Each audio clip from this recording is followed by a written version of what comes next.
Hello, YouTube. Hello, Facebook people. Thank you all for being here. Thank you for jumping on. Thank you for investing time out of your busy week and busy schedule.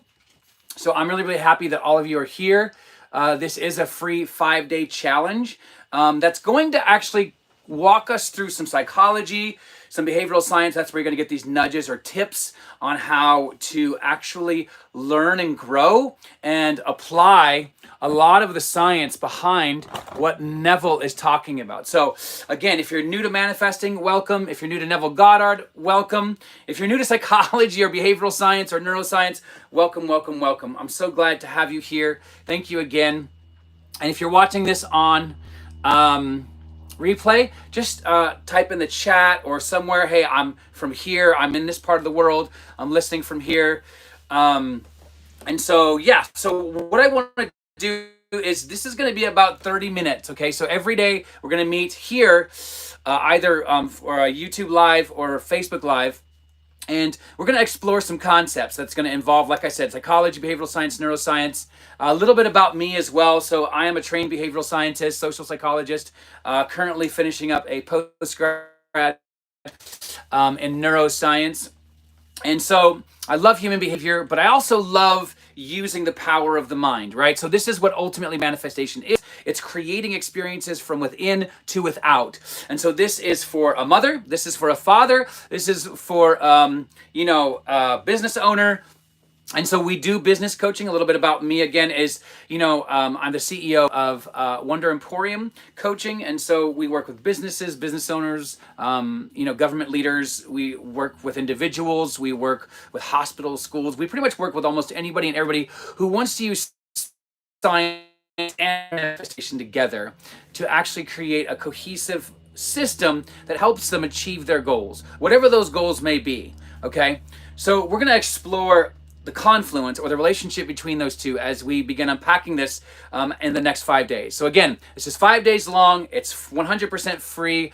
There should be a form for day one for you to fill out, and it's going to make more sense as we deep dive into this, okay? So again, this is not going to be an hour long, 2 hours long. It's just going to be about 30, 40 minutes, and I will field any questions that come my way. So feel free to ask those questions, and I will make sure that at the end, we'll make time for those. So, and again, if you're watching on a replay, just throw questions into the chat and I'll make sure I get back to you. So, why don't we get started? If you have any questions or anything, again, along the lines of the business, coaching or anything, just direct message me either on YouTube or on Facebook. So, again, thank you for jumping on. Thank you for taking the time.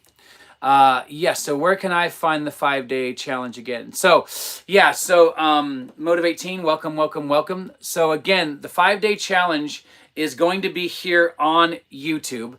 It's going to be here on Facebook. And yes, there will be a link.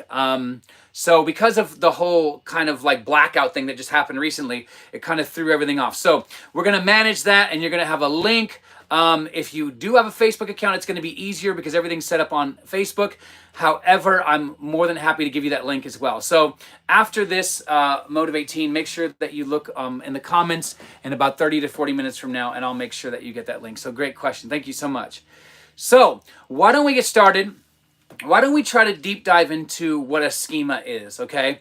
I know that you may have seen the flyers and the memes around it that I've been sharing and promoting for this event, and you may have never even heard of that word, okay? But the idea of schemas, right, is that every human on earth has schemas, okay? From past, present, and future, we always rely upon, our schemas. And so a schema, very, very simply put, and it's taken from the work of Jean Piaget, right?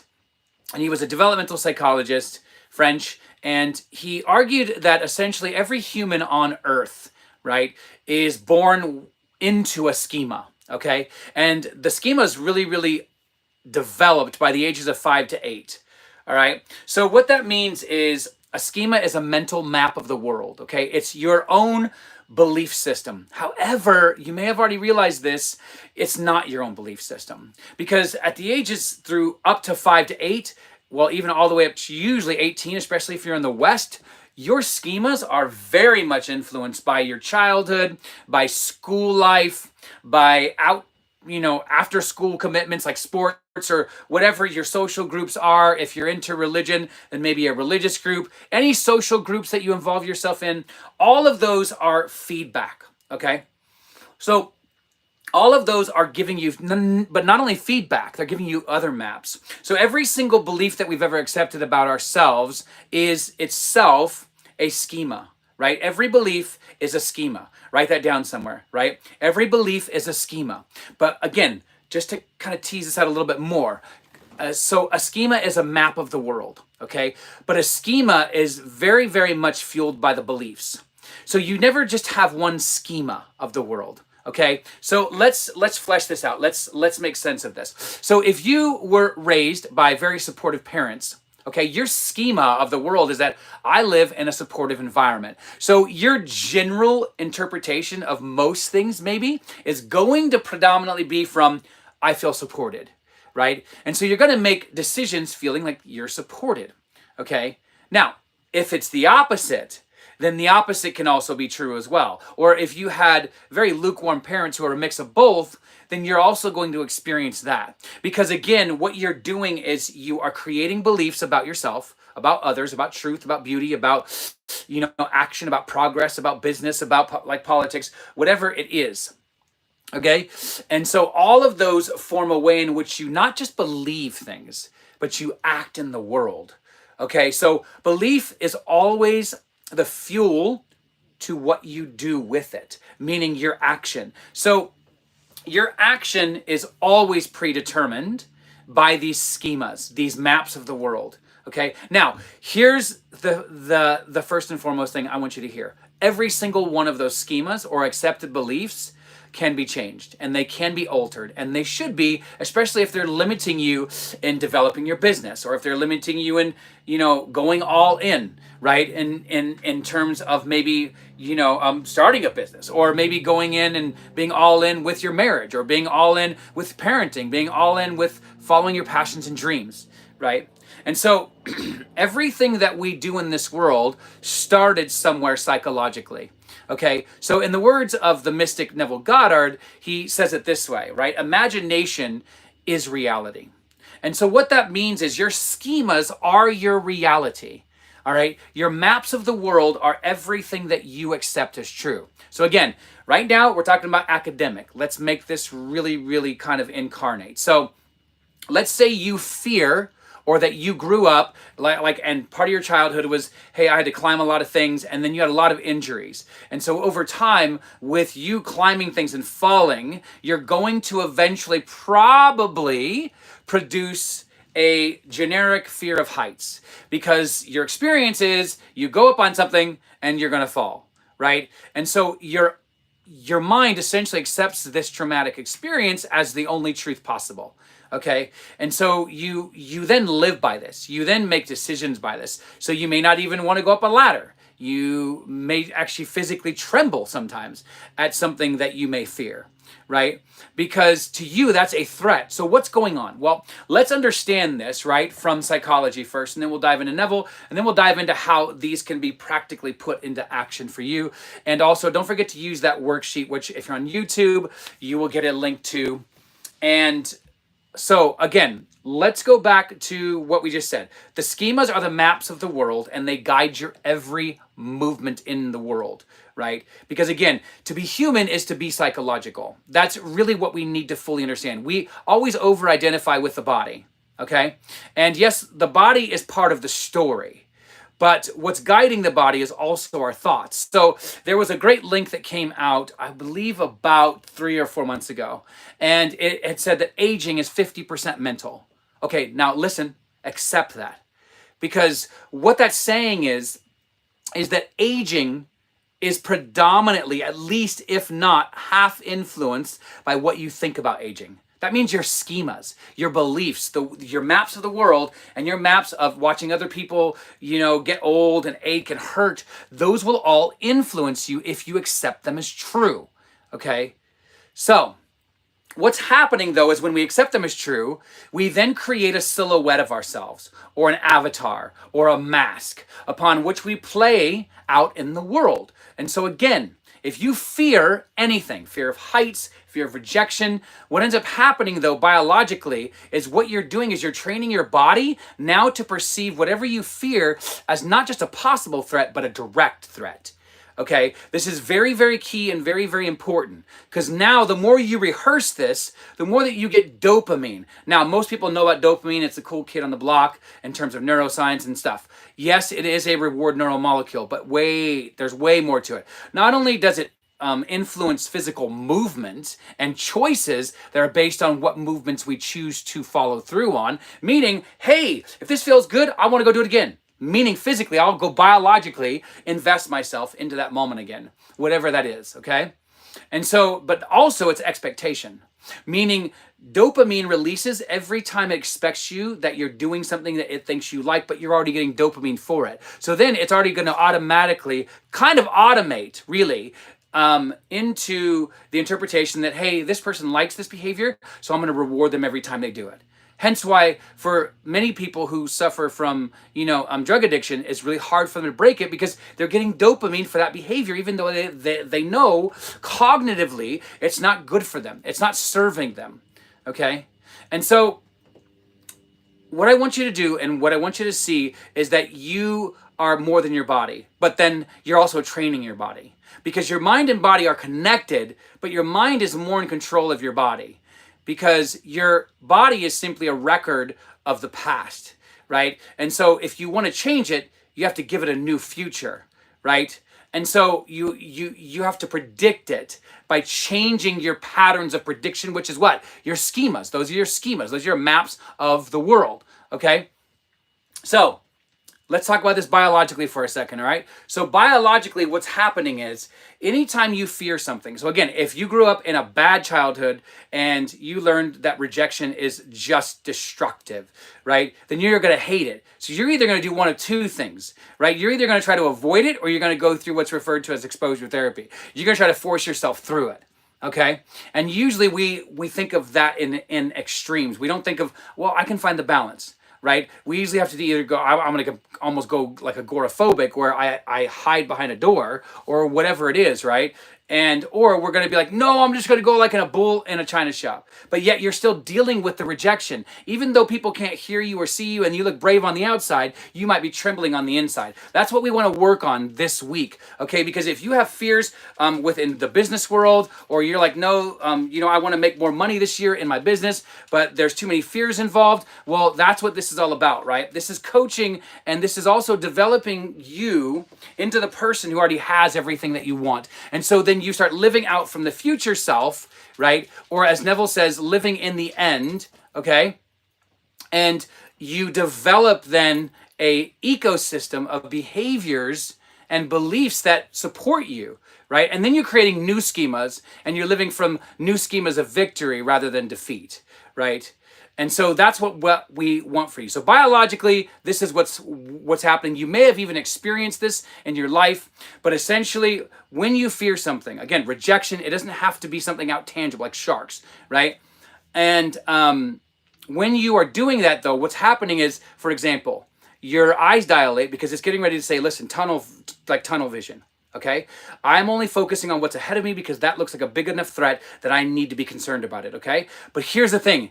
Not only does that happen, right? You start salivating, your digestion shuts down, you may have to go to the bathroom, whatever it is. There's even like muscles that tense in your leg because it's literally saying, okay, if this is bigger than I think, then I'm out of here, right? And so you are fundamentally now training your body to live in fear. Okay?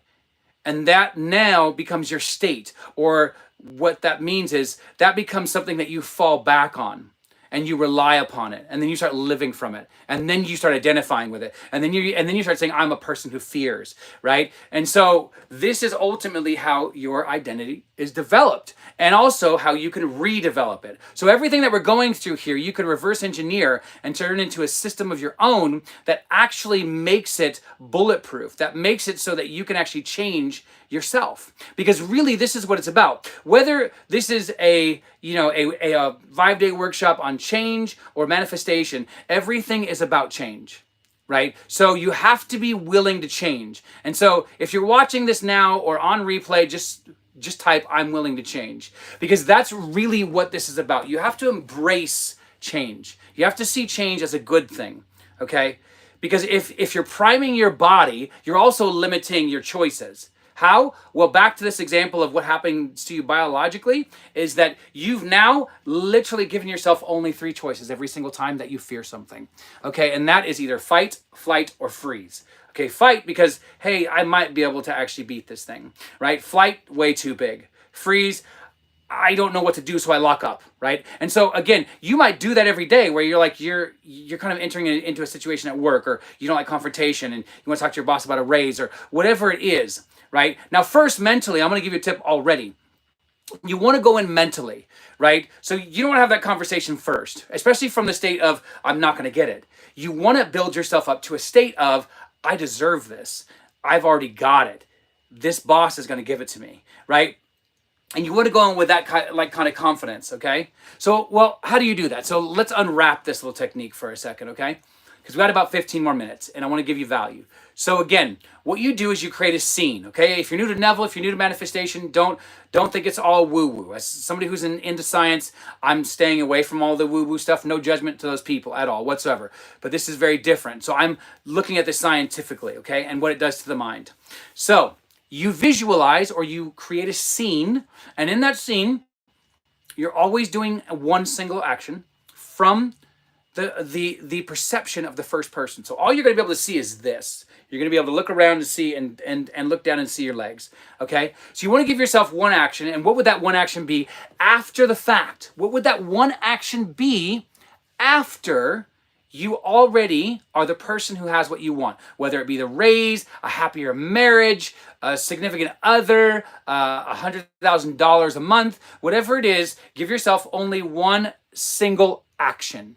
Okay? And so you want to repeat that action over and over and over. Oh, thank you, music. Welcome, welcome, welcome. And so you want to repeat that action over and over and over again. Okay? But how many times? Well, I want to teach you a little trick from NLP. Okay? I want to teach you this little trick. And so when you're doing the scene, you're never doing it as if you're watching a movie. You're always participating. Why? Because there's actually neurochemical science that shows when you create scenes rather than watching them, because watching them, there's still a distance. And I know that there are people within the manifesting world that argues that you should watch the scene and you should create the scene. And I'm not arguing against it. I'm just actually presenting research that shows that when we create scenes from the first person, we create more neurochemicals that show that in the brain, that your brain is involved in the story, because your brain, like we said at the very top of this conversation, is a schema creating machine. It creates maps, it creates patterns. Okay, you want to now take control of the pattern making. You do not want to give control to your brain on autopilot, right? Unless you've now trained it to the point where you're like, my autopilot is default, everything's great, right? And so, yeah, let's go back to the action. Somebody's asking to go back through the actions. So again, you want to create this scene. You want to make it vivid. You want to make it from the first person, right? And you want to give yourself one action after the event. So again, let's flesh this out, okay? So if you are wanting to get a house, for example, okay, you wouldn't create a scene of you still house searching with a friend or with a loved one, right? You would literally have keys in your hand, walking into the door, maybe a day, maybe 3 weeks, maybe 6 months after the fact. What would you be doing? Well, maybe you'd be walking into the house already in a state of joy, already expecting the fun of being a house owner. Because remember, it's always after. You never do it before. Same if you're using this to try to manifest a significant other. Okay? You're never going to be like going on dates. It's going to be after the fact, the day after you find somebody, the day after marriage, right? Maybe on your honeymoon, maybe 6 weeks after your honeymoon. Okay? It's always after the fact. Okay? And then you create as vivid of a scene as you can. No longer than 20 seconds because your brain will get tired. And then you also want to choose 3 to 5 scenes. okay? 3 to 5 scenes in the end, which means after the fact, okay? And you want to saturate those with 3 to 5 emotions or feelings, which are interpretations of how you would see and feel and interact. And then what you want to do, and this is from NLP, you want to imagine that while you're doing this, somewhere on the scene on the lower right, there's a little physical knob, like a TV knob, right? And what you're going to do is every single time you feel like this is happening and it's real, ramp it up, turn it up. And then when you get it to there, turn it up again. And then when you go again, turn it up again. When you think it's too much, turn it up and crank it up again, right? And so what you want to do is you want to impress the subconscious mind with the fact that you are now that person. So when you walk away from the scene, it's almost like you went through some sort of whiplash, right? Where you're like, whoa, this is not where I was, right? And that's how you can tell when you've actually impressed the subconscious mind. Okay, so again, this is a very active process, and you want to be doing this throughout the day anyways, right? And so again, that's technique 1. You want to use the power of visualization to get you into the state of, let's say, if you want to go ask for this raise, okay? But you're going to go in now as the person who already has it. This is just the process, meaning the conversation with the boss, to actually get what you already have. Right? That's all it is. And so you looking at it that way already puts you into the state or the mindset of a person who already has everything that they want. Okay? And so, thank you for your kind words, music. And so, again, back to schemas, and then we're going to talk about another tip, and then we'll probably end in about 10 minutes. So, again, back to schemas. If you don't change the schemas, what happens? Again, remember, schemas are just the accepted beliefs, the core beliefs that you live your life on right now. I fear money. I fear my body. I fear my parents. And why is it fear? Because most of the schemas that we have cultivated, unfortunately, have been based on fear or anxiety, right? Anxiety being, okay, this is what I've relied on the past, so this works for me. Okay. In fact, what's very, very interesting, a little piece of neuroscientific research, and this is fairly new, I'm happy to share links, that basically what's happening is, and this is happening right now with me and you and whoever else is listening, whether it be Facebook or YouTube, right? Everything that's happening is already predicted for you.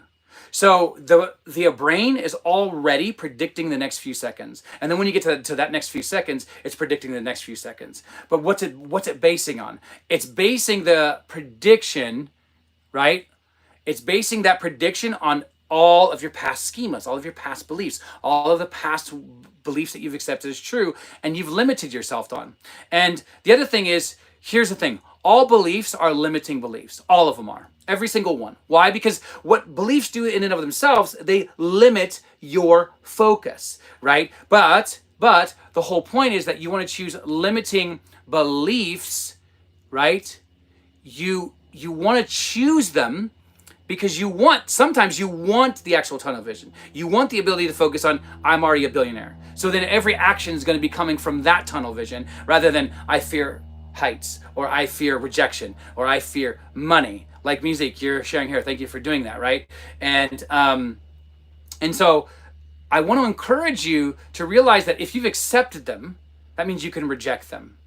Okay? If you've accepted them as true, and you have, right, because you're living them, then you're the only one that's accepted them. That means you're the only one who can reject them. People can't reject them for you. Like, yes, you can go to therapy and they might help you through them, but what are they doing? They're just talking to you, right? And you're processing, and then you're the one who actually gives them up, right? Yeah, it's ultimately a self-fulfilling prophecy. Thank you for that. And you are living through that cycle, and that becomes your life. So, but not just that, because a lot of people think, well, that's just very generic. No, that becomes the way you define truth, beauty, love, hatred, politics, religion, everything. Right? This is why Neville says imagination is reality. What he's saying is that you are living a billion different filters of accepted beliefs throughout every day, right? And we fall in and out of them throughout every single day. That's just what we do, especially if we're open to learning. And so day one challenge is really to get you into a state of learning, but also being willing to give up one of these schemas, okay? And like I said, if you're on Facebook, There's already a way in which you can download that form there, and I would definitely encourage you to fill that out. If you're on Facebook, I'll make sure that you have a link access to that in the next 30 minutes. So what we're fundamentally doing today is we're exploring what beliefs are, but we're also exploring how beliefs influence us. And we explore, because again, you get what you believe, right? And again, even if you're not into the manifestation side, psychologically speaking, that's just 100% true, right? You get what you believe. And so what we're doing though is we're trying to really kind of power up our approach. Okay, when we apply manifestation techniques to psychology, because manifestation 100% is psychological anyways, right? And so we have to fully grasp and accept that what we're doing here is we're looking at human beings as psychological beings who then live through their body. And so even if you have beliefs about your body, like we talked about earlier, that's going to influence and impact you, right? And so what I want to encourage you to do as we begin kind of closing up is I want you to begin and feel like you can be as honest as possible. This is a closed group. This is a private group right here on Facebook. And if you want to join that, I'll make sure you have a link to that as well on YouTube. But I want you to go live today, and that's your first challenge, okay? Or if you can't go live, then share something in the actual comment. And if you don't want to join the Facebook group, but you want to still continue watching these every day on YouTube, then share in the comments one schema or one limiting belief that you've accepted, but then one way in which you want to change it, okay? And so how do you change beliefs? So let's talk about that. We have a few minutes, and there's a few techniques, okay? So, of course, one is exposure therapy. That's the most popular one. That says, okay, I have a limiting belief of a fear of heights. Exposure therapy says, okay, well, then you take small steps. So this is also what's called nudging in the world of behavioral science. You take these small steps, not huge steps. I'm not saying if you fear heights to go jump out of an airplane without a parachute, or with one for that matter, right? I am saying take small incremental steps, okay, that you are comfortable with, okay? And so if you're afraid of heights, take your first step this week up a ladder. I didn't say the whole ladder. I said the first step, right? Because what happens is then you're now re-hardwiring your brain to think, oh, so they're doing this behavior and they're doing it quite a bit, like once a day, twice a day, right? I would actually encourage you to do it twice a day, okay? And just take that first step for 1 week. Just the first step. Why? Because you're hardwiring then that you are now the person who takes these kinds of risks, okay? And so that's one practical way, is to take anything where you have a fear about, right?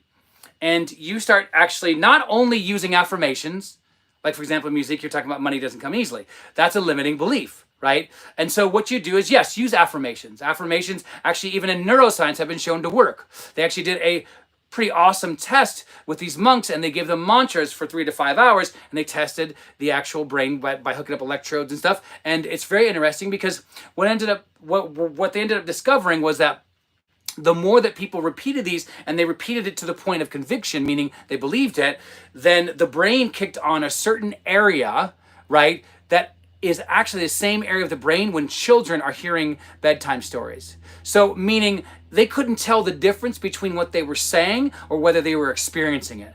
Are you hearing this? So affirmations can be helpful, mantras can be helpful, and they can be practical. But you also have to remember that humans are, right?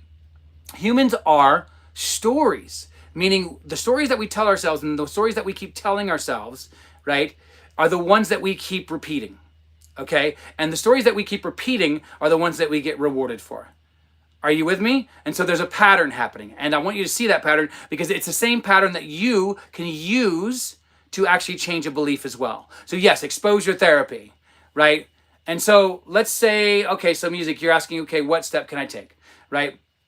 For limiting money beliefs, okay? Well, Neville has this great mindset tool. And he says, listen, so I want you to persist. And I'm going to explain what that is. We're going to be a little bit over today, but I'm actually okay with that for like a couple minutes. But basically, he has a couple techniques that I want to give you. And you could try these also as a way in which to change your behavior. And there are more psychological ones, and get in touch for that as well. And that's also what we do in my coaching program in my private Discord. And so what it is persistence. He says to persist. Okay, so what is persist? Well, he takes that from the biblical word persevere. Now, remember, the Bible is not a historical document. It never was, never will be. But what it is it's speaking to the inner self, right? And it's a guidebook, okay? And so one of the things you could do is what he says is to persist. But when you break that word down from the Hebrew, you get each and every or everywhere. So what's being said, what's being inferred is this idea that you're taking this new person who has everything that you want, meaning when you're living in the end, you're living as the future person now, not just in here, out here. Okay, and I get that's going to sound controversial because if you follow manifestation, people say, well, no, it's just only in here. And research shows that the quickest way that you can create and also manifest is by creating a very intimate connection between the subconscious mind and the conscious mind. And how do you do that? Well, you actually enact what you're doing here out here. So you repeat the same behaviors over and over and over. Okay, so he says about money, he says, listen, I want you to imagine that money is a leaf. And that even when every time you have a leaf, that you are the owner of a vast forest. Now take that in. Don't just listen to it and say, oh, that's cute. No. What is he implying? You now, whether you have $5 or $3 billion a month, right, doesn't matter in that sense, because every time that you give money out or every time you have to go pay a bill, imagine that you're the owner of the vast forest of leaves that you just have to give out. Okay, so again, it is about mindset. And so again, create scenes from the first person, right? And then yes, you have to do things within this world. So then that's why you persist. But persistence doesn't just mean, hey, keep going, feel good about this. No. It's way deeper than that. The mystical authors, when they use the word persevere, and I just shared the definition of it meaning everywhere, was persistent means everywhere, which means you're now taking those emotions, those feelings, and those mindsets and those schemas of being the rich person, of having a stable income. And now, so let's say, for example, and we're going to end in about a couple minutes, that you are the person who wants to go to the movies today. Okay, well now you're the person who goes to the movie as a billionaire. You're not going to the person as a person who doesn't have money. You're going and, oh, do you have to go to work? Okay, well, you're still going to work as the billionaire today. Oh, are you going to go hang out with your friends later? Okay, well, then you're going to hang out with your friends as the billionaire today as well. So you are generating enough feeling-based energy that you are staying in that mode of thinking. Because remember, it isn't that you're just staying, right, in the emotions, because you'll end up going through affective fatigue, which is actually true. You'll end up getting just really exhausted, right? This is not about maintaining an emotion. Yes, you want to start there. You want to ramp it up, go about your day. But the perspective, that's right. Because you're not manifesting from beliefs. You're not manifesting from emotions or thoughts. You're manifesting from beliefs, right? And so you use the emotions and thoughts to form the beliefs, okay?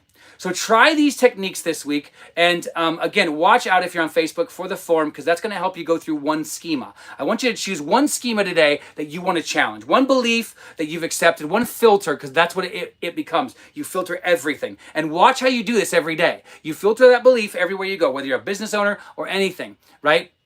You filter it through that belief system. So I want you to begin challenging that, okay? Use the perseverance technique, use the exposure therapy technique, right? And then use the owner of a vast forest if you have money limiting issues, okay?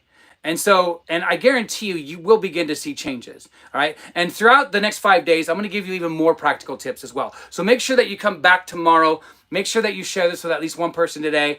And if you're on YouTube and you want to join the group, I'm going to make sure you have that link. And if you want to join the private Discord, that's free. Just join. There's a huge supportive group of people there. Would love to have you there. So thank you all for taking the time to be here. Please be here tomorrow, 10 a.m. my time, PST. And we will make sure that you all are learning and growing. And hope this is an exciting challenge for you. So much love to you guys all. And I will see you tomorrow, same time. All right, talk to you soon.